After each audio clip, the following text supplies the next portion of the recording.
They say a single death can start a war. But history, the true, unwritten history of the cosmos, has a far stranger lesson to teach. It teaches that a single meal can end one. This isn't a metaphor, this isn't a parable.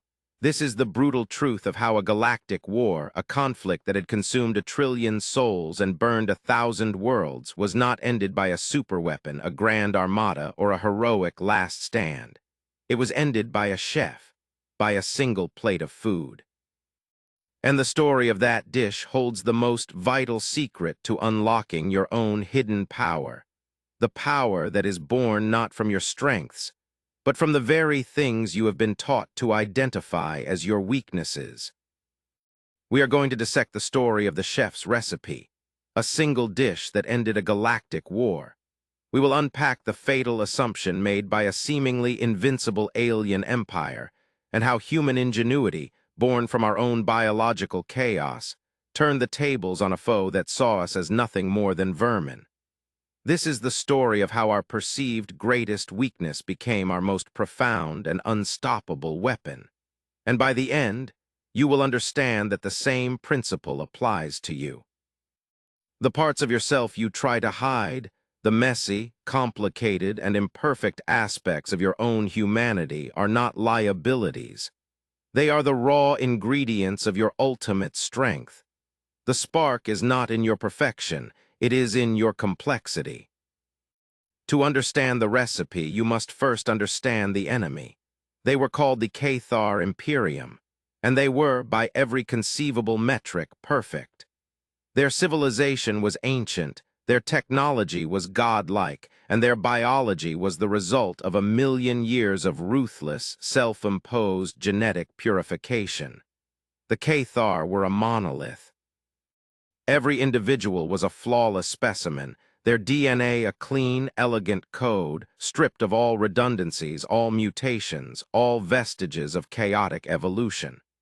They had cured every disease, silenced every genetic anomaly, and eliminated every biological inefficiency. They consumed a single, synthesized nutrient paste, a perfectly balanced formula that sustained their perfect bodies. They did not eat. They fueled. And when they encountered humanity, they were disgusted. They saw us not as a species, but as a plague. Our DNA was a tangled, chaotic mess, a garbage file of dormant viruses, junk sequences, and contradictory code. We were riddled with allergies, autoimmune disorders, and 1,000 vulnerabilities. Our very existence was an affront to their core philosophy, the crusade for cosmic purity. They saw our cultures, our art, our music, our love of food, all of it, as the meaningless noise of a dying, inferior race. Our diversity wasn't a strength. It was a symptom of our genetic instability. Our adaptability wasn't resilience. It was the frantic scrambling of a species that had failed to achieve a stable, final form. Their fatal assumption, the mistake that would unravel their entire empire, was this. They believed that weakness was an objective state. They believed their definition of strength was the only one that mattered. They looked at our biology, saw chaos, and labeled it inferior. They never once considered that in that chaos, in that messy, unpredictable, and adaptive soup of life, lay a power they couldn't even comprehend. A power that their own sterile perfection had rendered them blind to. The war was a slaughter. For 50 brutal years, the K'tharr swept through human space like a cleansing fire. Their ships were faster, their weapons were stronger, their strategy was flawless and logical. Humanity fought with everything it had: bravery, ingenuity, desperation. We threw our best admirals, our most advanced ships, and our most brilliant scientists at them. And we broke against the wall of their perfection. Earth was besieged. Our colonies were glassed. We were on the verge of total, absolute extinction. And so we sued for peace. A final, desperate diplomatic mission was dispatched to the K'tharr overlord's flagship, the Purity's mantle. It was not a negotiation. It was a formal surrender. Humanity was to be assimilated, its population catalogued, its genetic material archived, and its existence systematically erased from the galaxy. Aboard that human delegation, tucked away and ignored by the generals and diplomats, was a man named Elias Vance. He wasn't a soldier. He wasn't a scientist in the traditional sense. He was a culinary historian and a xenobotanist, a chef. In a time of total war, his profession was seen as the ultimate frivolity. While others studied weapons trajectories and shield harmonics, Vance studied the fermentation cultures of forgotten Earth civilizations and the protein structures of alien fungi. He was a ghost at the feast of war, a useless relic of a time of peace. But Vance had spent his life studying the very thing the K'tharr despised, the beautiful, dangerous chaos of organic life. He had seen the K'tharr autopsy reports. He had read the analysis of their perfect biology, and he saw something that the generals and the physicists had missed. He didn't see strength. He saw a terrifying, systemic fragility, an entire species that had built a cathedral on a foundation of sand. Their purity wasn't a shield, it was a cage, a sterile prison of their own making. And so, in the final, desperate hours, as the human command structure prepared to sign away the existence of their species, Vance made the most insane proposal in the history of warfare. He didn't ask for a weapon. He didn't ask for a virus. He asked for a kitchen. He told the high command that he could end the war, not with a bomb, but with a dinner plate. He was, of course, laughed at. He was called a madman. But Admiral Eva Rostova, commander of the Sol Defense Fleet, a woman who had seen all logical options fail, saw the glint in his eye. She saw a logic so far outside the K'thar's sterile understanding that it just might work. It was a psychological operation of the highest order. It was a weapon they would never see coming because it wasn't even in their vocabulary. With nothing left to lose, she gave him her approval. The official surrender request was amended with a single, bizarre addendum. A human tradition, they claimed. The leaders of the two sides would share a final meal before the signing of the treaty. A final act of cultural submission.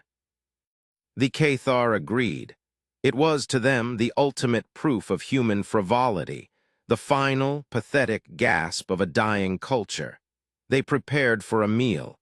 They had no idea they were about to be served the instrument of their own apocalypse. What Elias Vance created in the galley of that diplomatic shuttle was not merely a meal. It was a declaration of war against the very concept of purity. It was a weaponized symphony of biological chaos, with every single ingredient chosen to systematically dismantle the K'thar's greatest strength and turn it into their most catastrophic failure. This was the chef's recipe. Let's break it down, ingredient by ingredient, to understand the brutal genius behind it. The first component, the foundation of the dish, was the protein. Vance chose the muscle tissue of a creature called the umbral crawler from the tidally locked world of Veridian IV. Veridian IV was a death world, bathed in the mutagenic radiation of its flaring star. Life there didn't just survive. It thrived on instability. The umbral crawler's cells were in a constant state of flux, their DNA actively rewriting itself moment to counteract the radiation. Its protein structure was a quantum miracle, a complex, folding, adaptive architecture that was less a static molecule and more a living algorithm. To a human, eating this was difficult but nourishing. Our messy, adaptable gut flora could break it down. To the K'tharr, whose digestive systems had only ever known a single, simple, synthesized protein, it would be a bombshell. Their internal systems, so clean and so rigid, would encounter a protein that refused to be categorized, that shifted and changed as they tried to process it. It wouldn't poison them. It would confuse them on a fundamental, biological level. It was the first attack, introducing an unsolvable biological puzzle to a system that believed it had solved everything. The second component was the sauce. Here, Vance turned to the forgotten arts of ancient Earth. He created a dark, rich, impossibly complex glaze. Its base was a ferment that combined the principles of Japanese miso, Roman garum, and Korean gochujang. For months, he had cultivated a culture of extremophilic microbes, feeding them a slurry of alien flora. These microbes produced a cascade of complex organic molecules, glutamates, esters, and ketones that were completely alien to K'tharr biology. The K'tharr had no real sense of taste or smell. Their sensory organs had atrophied over eons of consuming flavorless nutrient paste. To them, consumption was a utility, not an experience. This sauce was designed to be a sensory crowbar. The complex glutamates were engineered to forcibly reactivate their dormant taste and olfactory receptors. It was designed to make them feel the food, to experience the sensation of umami, of sweetness, of savory depth. Sensations their race had deliberately erased from their genetic code. The second attack was not on their bodies, but on their senses, to force them to experience a pleasure they had deemed an impurity. The third and final component was the most subtle and the most devastating. It was a dusting, a mere sprinkle of spores from a neuroreactive fungus found only in the swirling ammonia clouds of a gas giant's moon. This fungus, when ingested, was not a hallucinogen. It was a clarifier. Its molecules bonded to specific neural pathways in the brain, pathways related to memory and emotional processing. But in the K'tharr, a species that had suppressed emotion and edited their own history for the sake of purity, these pathways were fallow, unused highways in the brain. The spores wouldn't create new emotions. They would unlock the old ones. The ancient, primal, ancestral memories locked away in the so-called junk DNA the K'tharr had been so proud to carry but never understand. The memories of a time before they were perfect. A time when their ancestors fought for survival, felt fear, experienced triumph, loved, and grieved. A time when they were not gods, but were vibrantly, messily, and beautifully alive. This was the final attack, a key to unlock the prison of their own minds and show them exactly what they had sacrificed on the altar of perfection. The dish itself looked like a piece of art, a slice of the iridescent crawler meat, seared to perfection, resting on a bed of bioluminescent flora and drizzled with the dark, shimmering sauce. It smelled of things the K'tharr had no words for: roasted, fermented, sweet, and earthy. It was chaos on a plate. It was life on a plate, and it was the most powerful weapon humanity had ever conceived. It wasn't designed to kill the body. It was designed to assassinate an idea. The idea of K'tharr superiority. The idea that purity was strength. The scene was set in the Overlord's audience chamber aboard the Purity's mantle. The room was vast, white, and sterile like the inside of a bone. At its center sat a long, featureless table. On one side, the human delegation, their faces grim, the weight of their species' extinction pressing down on them. On the other, K'tharr Overlord Xylos and his retinue. Xylos was the embodiment of his race. Tall, elegant, his face an unreadable mask of calm superiority. He looked at the humans with a placid indifference, the way one might look at laboratory specimens. When Elias Vance entered, carrying a single, covered platter, a ripple of what might have been amusement passed through the K'tharr. Here was the final, pathetic ritual of the primitives. Vance placed the dish before Overlord Xylos. With a quiet reverence, he lifted the cover.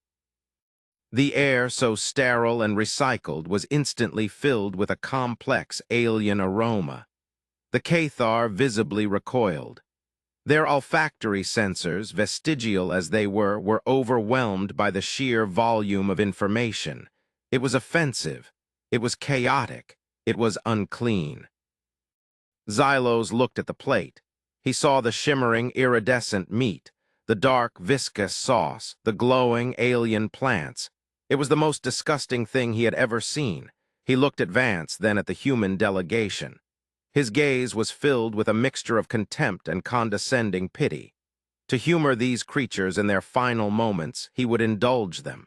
He picked up the utensil provided, a polished piece of metal that was a crude imitation of his own eating implements. He speared a small piece of the meat, ensuring it was coated in the dark sauce. He brought it to his mouth. The moment it touched his tongue, something shattered. It was not pain, it was an explosion, a sensory big bang. A billion years of flavorless existence was annihilated in a single microsecond. The complex glutamates in the sauce forcibly slammed his dormant taste receptors into life. He tasted salt. He tasted sweet. He tasted a savory depth so profound it felt like a physical weight, a warmth that spread from his mouth through his entire body. It was shocking. It was overwhelming. But deep beneath the shock, there was something else. Something terrifying. It was pleasure. Then the protein began to break down in his system. The adaptive, chaotic structure of the umbral crawler meat. His perfect, orderly digestive system had no protocol for it. It sent panic signals to his brain, anomaly, unidentified, unstable. But there was no threat, it was just new. His body, for the first time in its existence, was faced with a puzzle it could not instantly solve. A flicker of uncertainty, an emotion he had only ever read about in historical archives, sparked in his mind. And then the final ingredient made its move, the neuroreactive spores. They crossed the blood-brain barrier and found their targets. The dormant highways of his mind, the ancestral pathways locked away in his junk DNA, lit up like a galactic spiral. He was no longer in the sterile chamber. He was on a windswept plain under a forgotten sun, his fur matted with rain, the thrill of the hunt coursing through him. He was in a dark cave, huddled with his clan, feeling the warmth of a fire and the primal terror of the predators that lurked outside. He felt the joy of a successful hunt, the grief of a lost mate, the fierce, protective love for his offspring. He experienced 1,000 generations of life, of struggle, of vibrant, messy, imperfect existence that his race had systematically purged. He saw his own perfection for what it truly was, a gray, silent, tasteless void. A self-imposed prison designed to keep out the beautiful, terrifying chaos of life. He had been living in a sensory deprivation tank for his entire existence and had called it paradise. He had been a king ruling over a kingdom of ashes and had called it an empire. The utensil fell from his hand, clattering against the sterile floor. The sound was deafening in the silence. Overlord Xylos looked up, and for the first time the humans saw something in his eyes. Not arrogance, not pity. They saw confusion. They saw awe. They saw a profound, soul-shattering loss.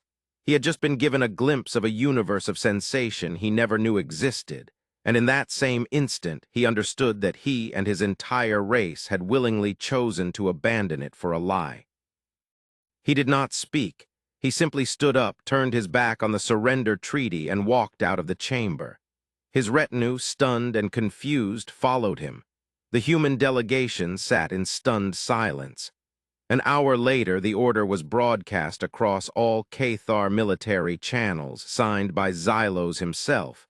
Cease all hostilities, stand down, await new orders. The war did not end, it dissolved. The aftermath of that single meal was a cascade failure of ideology. Xylos did not hide what had happened. He couldn't. The experience had fundamentally rewired him. He ordered Vance's recipe, the full, detailed list of ingredients and their biological purpose, to be broadcast to the entire K'tharr Imperium. It was not sent as a threat. It was sent as a question. A mimetic virus was unleashed.